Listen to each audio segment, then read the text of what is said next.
Gavin and Shana Miller operate a small artisanal winery and creamery on the edge of the Naramata bench. You can visit them all year round and taste a wide selection of cheese and wine. We'll discuss their passion for growing and producing natural and sustainable products and their ongoing commitment to the community.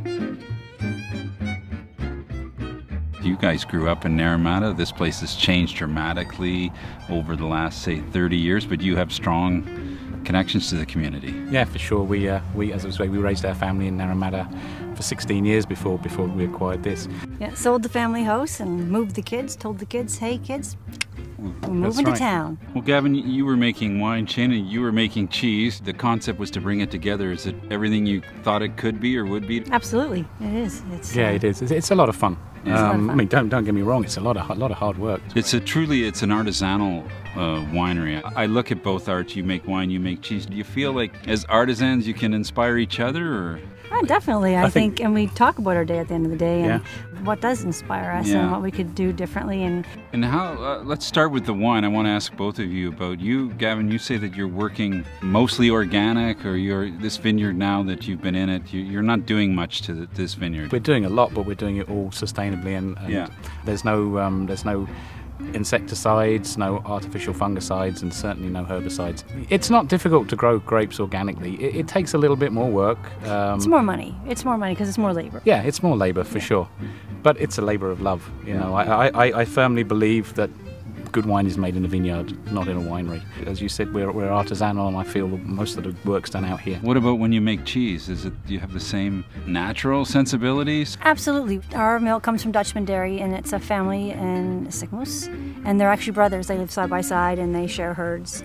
And so the milk is made usually a Sunday and bring it to me on a Monday, and we process it on a Tuesday. Yeah. So we're getting milk that's fresh, fantastic quality. So when you started to practice organically, what were some of the biggest changes you saw in the vineyard? Bugs. We had the bugs came back. Yeah, the bugs came back the first year. Yeah. We found thousands of ladybugs, almost one on every vine. Fantastic. And it's just beautiful.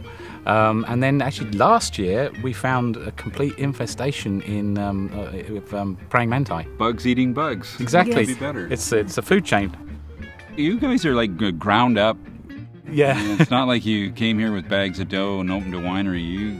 You grew up here, you had a dream, and now you've got a piece of it. And that's right. We got our help to buy the wineries. We have Wayne and Margaret and Nystrom, our partners, who do a fantastic job of supporting us. So you've set up a pretty unique wine club, cheese club. How do you refer to it? The Curds and Corks Club. Or how does it work with your consumers? And they sign up, and what happens? They sign up and they receive a party in a box, they call it. And that was their term. And quarterly. Yeah. So 6 bottles of wine, 2 of each of 3 varieties, and then 3 cheeses paired with each wine.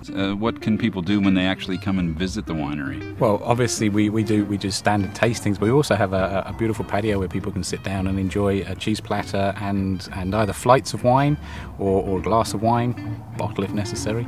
And people, obviously, I guess people just come by and buy cheese sometimes. Do you try and say, hey, how about a bottle of wine? Or do you just say, oh, well, we actually get them to do the combination. And once you have them doing a combination, then it's a no-brainer. They're leaving with both. Okay, well, I think one of the things we love most about ambitious artisanal people is they work all the time. And this winery is one of the very few that's open year-round. Yeah, we're so close to Penticton here that we get traffic through the winter. Just people, locals wanting to pop in, buy a piece of cheese, maybe some wine. Yeah. Maybe they're going out to dinner. And it keeps us busy. And we have lots more time in the winter to spend with people too, which again I think people appreciate. So come by in the winter, spend a few minutes, really get the talk on the cheese and the wine, and enjoy this fantastic bench in the center of the Okanagan.